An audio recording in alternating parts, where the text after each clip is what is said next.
అపోస్తల కార్యములు 22వ అధ్యాయము. సహోదరులారా, తండ్రులారా, నేనిప్పుడు మీ ఎదుట చెప్పు సమాధానమును ఆలకించుడి.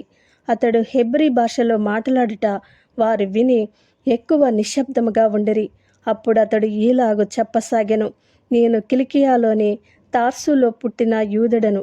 అయితే ఈ పట్టణములో గమాలీయేలు పాదముల యొద్ద పెరిగి మన పితరుల ధర్మశాస్త్ర సంబంధమగు నిష్ఠయందు శిక్షితుడనై మీరందరూ నేడు ఉన్న ప్రకారము దేవుని గూర్చి ఆసక్తుడినయ్యుండి ఈ మార్గంలోనున్న పురుషులను స్త్రీలను బంధించి చెరసాలలో వేయించుచు మరణము వరకు హింసించితిని. ఇందును గూర్చి ప్రధాన యాజకుడును పెద్దలందరూ నాకు సాక్షులై ఉన్నారు. నేను వారి వలన సహోదరుల యొద్దకు పత్రికలు తీసుకుని దమస్కులోని వారిని కూడా బంధించి దండించుటకై యెరూషలేమునకు తేవలనని అక్కడికి వెళ్ళితిని. నేను ప్రయాణము చేయుచు దమస్కునకు సమీపించినప్పుడు మధ్యాహ్న కాలమందు ఆకాశము నుండి గొప్ప వెలుగు అకస్మాత్తుగా నా చుట్టూ ప్రకాశించెను. నేను నేల మీద పడి, సౌలా, సౌలా, నీవెందుకు నన్ను హింసించుచున్నావని నాతో ఒక స్వరము పలుకుట వింటిని. అందుకు నేను, ప్రభువా, నీవెవడవని అడిగినప్పుడు ఆయన, నీవు హింసించుచున్న నజరేయుడనగు యేసును అని నాతో చెప్పెను. నాతో కూడా నున్నవారు ఆ వెలుగును చూచిరి, కానీ నాతో మాటలాడిన వాని స్వరము వారు వినలేదు. అప్పుడు నేను, ప్రభువా, నేనేమి చేయవలనని అడగగా, ప్రభువు, నీవు లేచి దమస్కులోనికి వెళ్ళుము. అక్కడ నీవు చేయుటకు నియమింపబడినవన్నీయు నీకు చెప్పబడునని నాతో అనెను. ఆ వెలుగు యొక్క ప్రభావము వలన నేను చూడలేకపోయినందున నాతో కూడా ఉన్నవారు నన్ను నడిపింపగా దమస్కులోనికి వచ్చితిని.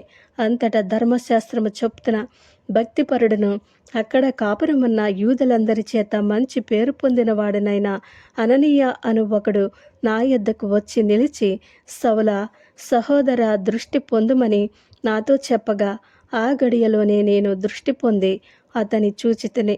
అప్పుడతడు, మన పితరుల దేవుడు తన చిత్తమును తెలుసుకునుటకును ఆ నీతిమంతుని చూచుటకును ఆయన నోటి మాట వినుటకును నిన్ను నియమించి ఉన్నాడు. నీవు కన్నవాటిని గూర్చియు విన్నవాటిని గూర్చియు సకల మనుషుల ఎదుట ఆయనకు సాక్షివయ్యుందువు గనుక నీవు తడువు చేయుట ఎందుకు? లేచి ఆయన నామమును బట్టి ప్రార్థన చేసి బాప్తిస్మము పొంది నీ పాపములను కడిగి వేసుకొనమని చెప్పెను. అంతటా నేను యెరూషలేమునకు తిరిగి వచ్చి దేవాలయంలో ప్రార్థన చేయుచుండగా పరవశుడనై ప్రభువును చూచితిని. అప్పుడు ఆయన, నీవు త్వరపడి యెరూషలేము విడిచి శీఘ్రముగా వెళ్ళుము. నన్ను గూర్చి నీవిచ్చు సాక్ష్యము వారంగీకరింపరని నాతో చెప్పెను. అందుకు నేను, ప్రభువా, ప్రతి సమాజ మందిరంలోనూ నీ యందు విశ్వాసముంచు వారిని నేను చెరసాలలో వేయుచు కొట్టుచూ నుంటినని వారికి బాగుగా తెలియను.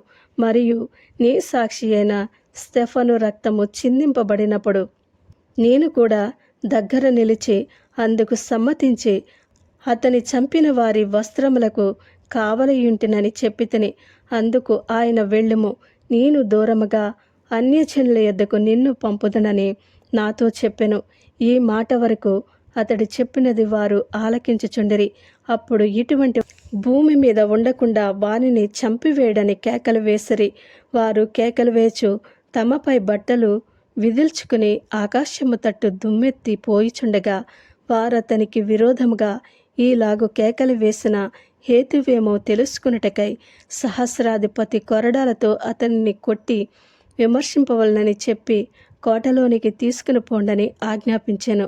వారు పౌలును వారులతో కట్టుచున్నప్పుడు అతడు తన దగ్గర నిలిచియున్న శతాధిపతిని చూచి, శిక్ష విధింపకయే రోమియుడైన మనుష్యుని కొరడాలతో కొట్టుటకు మీకు అధికారమున్నదా అని అడిగెను. శతాధిపతి ఆ మాట విని సహస్రాధిపతి యొద్దకు వచ్చి, నీవేమి చేయబోవుచున్నావు?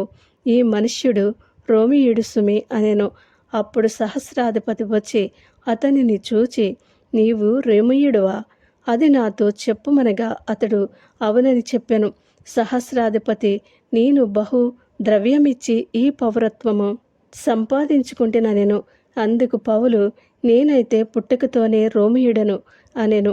కాబట్టి అతని విమర్శింపబోయిన వారు వెంటనే అతనిని విడిచిపెట్టిరి. మరియు అతడు రోమియుడని తెలుసుకున్నప్పుడు అతను బంధించినందుకు సహస్రాధిపతి కూడా భయపడెను. మరునాడు యూదులు అతని మీద మోపిన నేరమేమో తాను నిశ్చయముగా తెలుసుకునగోరి సహస్రాధిపతి అతనిని వదిలించి ప్రధాన యాజకులను మహాసభ వారందరిని కూడి రావాలని ఆజ్ఞాపించి పౌలును తీసుకుని వచ్చి వారి ఎదుట నిలువబెట్టెను. ఆమేన్.